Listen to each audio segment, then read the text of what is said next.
6. Although your questions will be written out in advance, why should you know them well enough to ask them in a conversational tone, using your natural voice, inflection, and everyday vocabulary? Well, I think it's a conversation, right? It's a dialogue. That's what you're talking about, the first words, and so it keeps it more informal, more intimate. People are more engaged. When you feel like you're being asked questions on a test, you feel like you're in school, and some people just tune out. Yeah. Although your questions will be written out in advance, why should you know? You got to know it well enough that they don't even realize you've got it written down. I think see it, but you just got to sound like it's just part of you. What about if you're using an overhead? Do you still post them and do that? No, I'm pretty dull. I've never used an overhead projector in a Socratic Bible study. To me, that's more reserved for lectures into large groups. I've never thought about it, though, so can you imagine doing that? Would you do that? When we were going through Galatians, I'm trying to remember if I put any of my questions up, and I don't recall if I did it or not. Not a bad idea. Not a bad idea. I think of this type of teaching in a smaller group where if Jace goes to sleep, I'll just ask him a question and wake him up. I don't have to do things like PowerPoint to hold people's attention. I'm not saying not to. I just never thought about that. So, you've used overheads in teaching in the larger group. Yeah. But you would leave the questions off? And just Right. ask the questions? Yeah, now what I have done, I remember I taught through Matthew's Gospel one time Socratically, and I only used the PowerPoint to show photographs of places where Jesus was going, or things he was talking about, or maps or something like that, but I didn't actually put my questions in. People would read. And you could put verses up there, that's right. At work we have to give presentations to CEOs and whatnot, and we'll put a question on the slide. Some people hear a question better, some people read it better, and just make sure you have it high contrast, not like yellow on a blue background or something, And big enough type, yeah. Using PowerPoint is one more step of something else to have to do. So if nothing else, if you're hurting for time, don't do the PowerPoints, but yeah. Anyway, thank you. But I think if you have a point, you don't need power. Yeah. Ooh, thank you. Skiva, start out reading number 7. Let's see how far we get with that. Launch the discussion of each new paragraph of scripture with an observation question, asked just prior to having someone read the text. What purpose is served by asking an observation question first? Then give an example. Please read Romans 1:16 and tell me, why was Paul not ashamed of the gospel? What purpose did I just accomplish by asking before it was read? Priming the pump. Okay, you prime the pump. Have them read the verse, and then you ask the question. Everybody's going to go right back and read the verse over again. So give them something to look for. All right, that's just directed reading. That's it is. Can you clarify what prime the pump means? So in the old days, when you had a well, in order to get water up, you would have to pour some water into the pump to get the vacuum going and suck the water to the top. So you have to kind of ask them a question. They need to know what they're reading for. And then that way when they read, like Steve said, they're looking for it as they're reading. So they don't have to read it twice. Nothing else that saves time. I've mentioned this before, but if you're in your car and it's in neutral, you rev the engine, it's going, but it's not going anywhere. Asking the question puts it in first gear, and then you got traction. By the way, that assumes you're teaching from a translation of the Bible that's laid out in paragraphs. When you teach an epistle, you should think paragraphs. Well, don't use a version that's not laid out in paragraphs. For example, the King James, every verse is a paragraph. In the New American Standard, every verse is a paragraph, and it just invites people to read into it and take it out of context and eisegesis.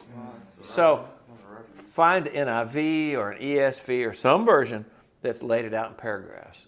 Now, number 8. Once you have asked a quality question, be confident. Look at the group, smile, and wait for an answer. Don't be afraid of silence. What is the purpose of quietly and patiently waiting for a response? It gives people time to think. One, people are hesitant, but if you never give people a chance to engage, you're going to be the one talking all night long. That's right. So if it's really a good question, they do need time to think and process it. Okay.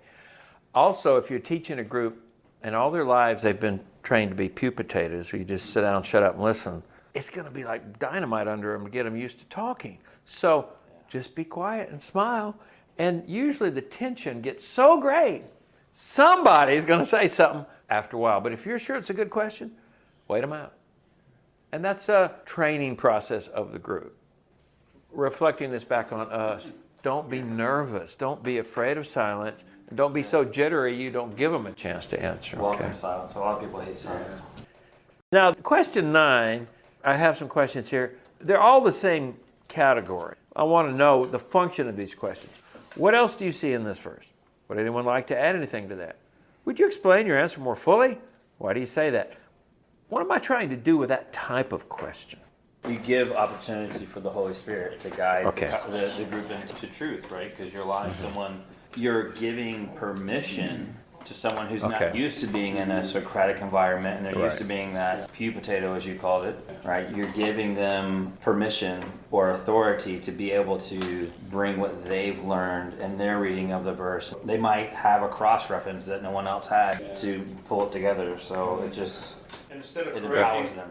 sorry, Yes. and instead of correcting them, you're trying to bring clarity. If they're off the mark a little bit, you can kind of refocus it back in. You can.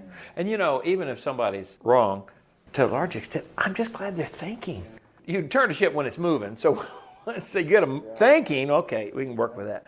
You're just talking neutral, you're just revving the engine. Right. Thank you. Yes, And Steve. also, nobody sees everything in one instant. Right. In that, you are unveiling That's right. their observation. Right. Yeah. So if you didn't have oil in your engine, it would seize up. So what these kind of questions do is like pouring oil into machinery. We're trying to get people used to talking and looking and sharing and that kind of thing. The end objective of the discussion is to learn. That's right. Learn the right thing, but when you ask an open-ended question like, would you like to add anything, and somebody brings in something that is off the mark, Which will happen. which will happen, so would you correct him then and there, or, but if you don't correct it, would it not affect the objective of the teaching session where they would get things Sure. that are not right? Well, when you say off the mark, if it's flat out wrong, you have to decide how wrong is it. But if it's just a tangent, then you can just say, well, that's an interesting point. Let's get back over here to this. So it depends on how you handle it. But yes, be prepared. That is going to happen, but that's actually a good problem because, again, you got people thinking, which is what you want. You can ask the congregation if they have any input on that, if it's a nice congregation. And then they will correct. They will auto-correct. Self-correct. And you can also ask Yeah. them a question, would a better way to say that be, or would you like to read X reference that might counterpoint them, or that sort of thing. Or you can also, if it's really grievous, just say, well, you know, I'm not sure I can agree with you on that one. But I appreciate you thinking about it. Go on. It's whatever. Hey, Gerald, question 10. Why is it helpful to periodically summarize the group's discussions and ideas, reviewing what has been said? What do you think about that, Gerald? Have you got any ideas on why that might be helpful? I think it helps to keep the discussion going and on track. And so, like if somebody maybe asked a question earlier that got, maybe some of the people's minds going down a rabbit trail, you're just kind of bringing them back Yeah. to the main discussion so we can all be back That's it. on the same road. That's right. Though I don't use PowerPoints a lot, I do use the whiteboard a lot, and that's where I might write something on the board summarizing what's been said so far. And people get excited if they've told you these things because you led them to say it, and then they see what they said written up on the board. Again, that's motivational for a lot of people. So, and repetition is the key to learning. Remember that. So all those who, as he said, have been distracted or got left behind, they can kind of catch up.